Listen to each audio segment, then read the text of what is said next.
Welcome friends. আগামী 21শে December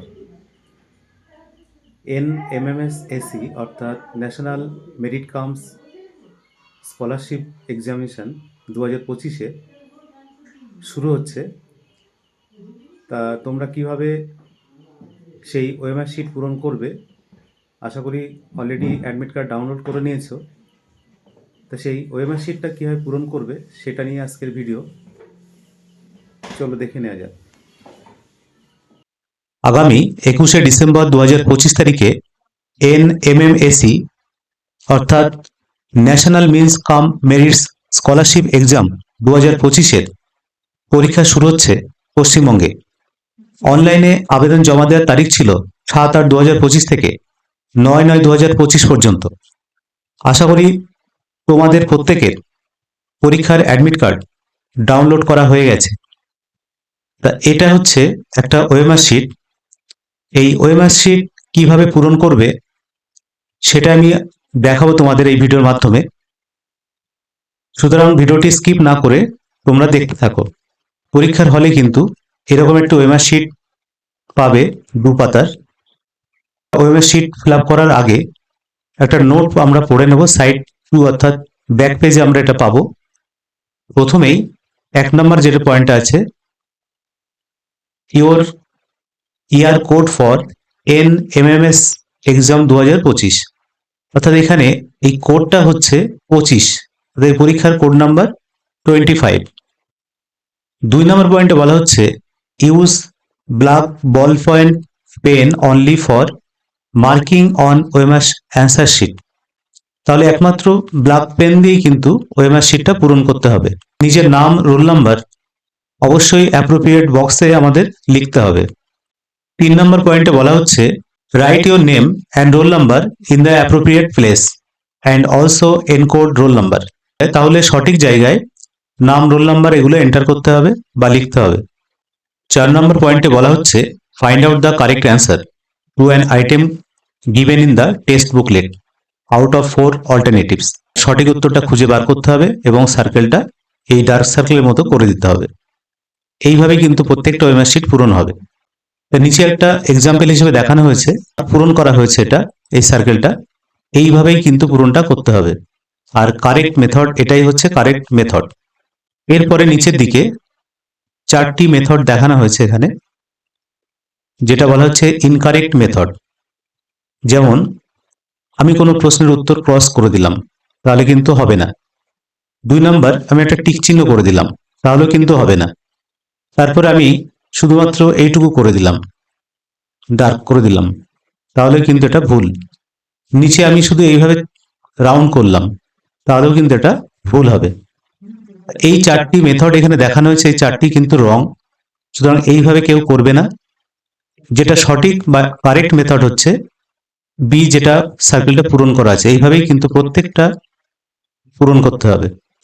5 নম্বর পয়েন্টে বলা হচ্ছে all item carry 1 mark for each correct answer. তাহলে প্রত্যেকটা সঠিক উত্তরের জন্য কিন্তু 1 মার্ক পাবে। You are to answer all the questions. তাহলে তোমাদের চেষ্টা করতে হবে প্রত্যেকটা প্রশ্নের উত্তর দেওয়া। 6 নম্বর পয়েন্টে বলা হচ্ছে rough work must not be done on the OMR answer sheet. তাহলে ওএমআর অ্যান্সার শিটে কিন্তু কোনো রাফ ওয়ার্ক করা যাবে না। Use question booklet for rough work. যদি কোনো রাফ ওয়ার্ক করতে হয় তাহলে সেই বুকলেট অর্থাৎ প্রশ্নপত্রে শেষে দেখবে ফাঁকা পেজ পাওয়া যাবে, সেই ফাঁকা পেজে কিন্তু রাফ ওয়ার্ক করা যাবে।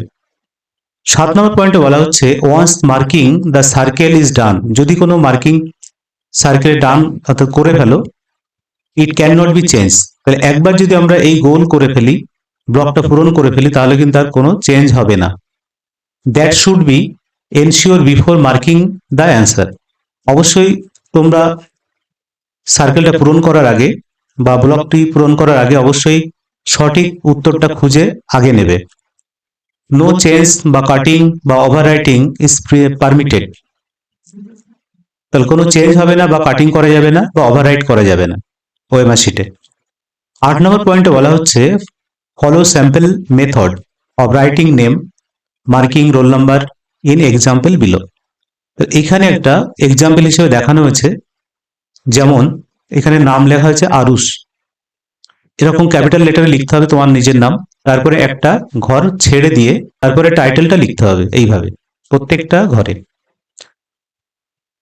তা আমি এবার উপরের দিকে চলে যাচ্ছি, অর্থাৎ ওএমআর শিটটা আমি চলে যাচ্ছি এখানে। এই ধরনের ওএমআর শিটটা তোমাদের কাছে পৌঁছাবে সাইড 1 বলে যেটা দেখানো আছে, মেন্টাল অ্যাবিলিটি টেস্ট অর্থাৎ ম্যাট যেটা বলা হচ্ছে ক্লাস 8 এর জন্য। এখানে নির্দেশ করাই আছে use only black ball point pen, কালো পেন দিয়ে কিন্তু এটা পরীক্ষাটা দিতে হবে। ডু নট ইউজ ইঙ্ক, অর্থাৎ কোনো কালি ব্যবহার করা যাবে না, জেল পেন ব্যবহার করা যাবে না। সেকেন্ড যেটা আছে নেম অফ দ্য ক্যান্ডিডেট, ব্র্যাকেটে লেখা আছে leave a box blank between each part of the name. একটা নাম আমি বসিয়েছি এখানে অরুণিতা, তার পাশেই টাইটেল, কিন্তু মাঝখানে একটা বক্স ছেড়ে দেওয়া আছে। এইরকম ভাবে কিন্তু ফিল আপ করতে হবে, অবশ্যই ক্যাপিটাল লেটার এবং কালো বল পয়েন্ট পেন দিয়ে। এরপরে ক্লাস কোড, এখানে যদি ক্লাস কোড 1 হয় তাহলে আমরা 1 লিখব, তারপরে নিচে যে ব্লকটা এইভাবে পূরণ করে দেবো সার্কেলটা। স্টেট কোড, এখানে 23 করা আছে, তাহলে আমরা এইভাবেই 23টা লিখব এবং নিচের সার্কেলটা এইভাবে পূরণ করব। তারপরে 25 লেখা আছে, অর্থাৎ ইয়ার কোড মানে বছর যেটা হচ্ছে, ইয়ার কোডটা এখানে 25 সেইভাবে কিন্তু এখানে পূরণ করা থাকবে। যদি পূরণ করা থাকে তাহলে এটা করার দরকার নেই, আর যদি না থাকে তাহলে আমাদের কিন্তু এইভাবে ব্লকটা পূরণ করতে হবে। এরপরে সেন্টার কোড, এইটা পূরণ করা থাকবে না, তো এই সেন্টার কোডটা এইভাবে বসাতে হবে। তারপরে সিরিয়াল নাম্বার, এই কোডগুলো আমরা কিভাবে ফিল আপ করবো সেটা আমি একবার দেখাবো। তা আমি একটা, এখানে 1 আছে, তাহলে আমি এই ঘরে আমার যে ব্ল্যাক বল পেন সেটা দিয়ে আমি এটা সার্কেল করে দিলাম যাতে বাইরে বেরিয়ে না যায়, সেটা আমাদের লক্ষ্য রাখতে হবে। নেক্সট হচ্ছে 0 আছে, জিরোটা আমরা এই লাইনে কোথায় পাবো, একদম নিচে, তাহলে আমাদের 0 এই পয়েন্টে এখানে কিন্তু ফিল আপ করতে হবে, এইভাবে ফিল আপ করতে হবে। তারপরে আবার কত আছে, 1 আছে, তাহলে আমরা এইখানে একটা এইভাবে আমরা পেন দিয়ে রাউন্ড করে দেব, ব্লকটা পূরণ করে দেব। তারপর আমরা একটা পূরণ করব, আবার কি আছে, আবার 1 আছে, তাহলে আবার এই ঘরটা আমরা পূরণ করব। তারপরে সিরিয়াল নাম্বার, সিরিয়ালের ঘরে 1 আছে, আমরা 123 লিখেছি পরপর 1 2 3, তো আমরা প্রথমেই 1 নাম্বার এই ব্লকটা সার্কেলটা পূরণ করব, তারপরে 2 নাম্বার করব, তারপরে 3 নাম্বার করব। এইভাবে কিন্তু প্রত্যেকটা আমাদের সার্কেল পূরণ করতে হবে। আশা করি তোমরা এটা বুঝতে পারবে। আর এইখানে কিন্তু ওএমআর শিট নাম্বার থাকবে, সে ওএমআর শিটটাও এখানে স্ক্যান করলে বা বারকোড থাকে অনেক সময়, সেই বারকোড স্ক্যান করে টোটাল ডিটেলসটাই পাওয়া যায়, তো এটা তোমাদের বিষয় নয়। এরপরে বুকলেটে ধরো 1 নম্বর প্রশ্নের উত্তর বি হবে, তাহলে আমরা এই বিটা আমরা পূরণ করব এইভাবে যাতে বাইরে বেরিয়ে না যায়। নেক্সট হচ্ছে 2 নম্বরের প্রশ্নের উত্তর হয়তো দেখা গেল ডি হবে, তাহলে আমাকে ব্ল্যাক বল পয়েন্ট পেন দিয়ে এই ডিটা ফিল আপ করতে হবে।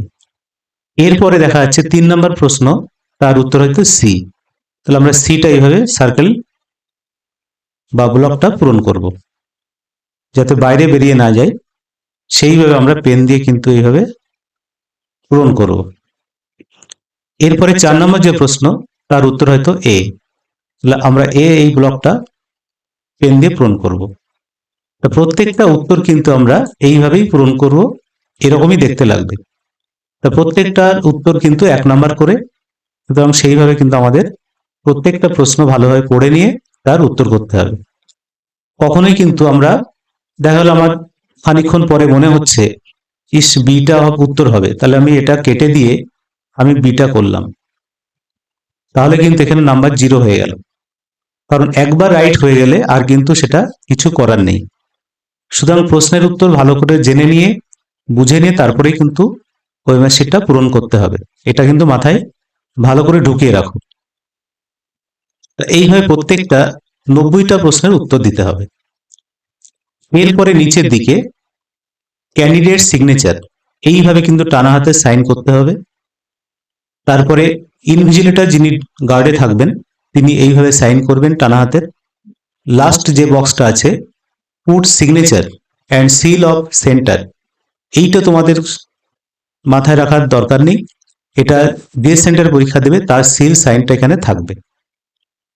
এই ওএমআর শিটটা তোমরা বাড়িতে অভ্যাস করো, যত তাড়াতাড়ি এটা পারা যায় বুঝে নিয়ে তারপরে এটা একটা প্রিন্ট আউট করে সেটা জেরক্স করে 10টা জেরক্স করে পরপর প্রত্যেকদিন একটা করে অভ্যাস করবে, তাহলে পরীক্ষা দিতে গেলে খুব তাড়াতাড়ি এবং কুইক হবে।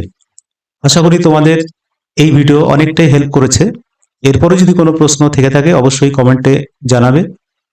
যদি ভিডিওটি ইনফরমেটিভ মনে হয় তাহলে অবশ্যই লাইক, শেয়ার ও কমেন্ট করবে। ধন্যবাদ।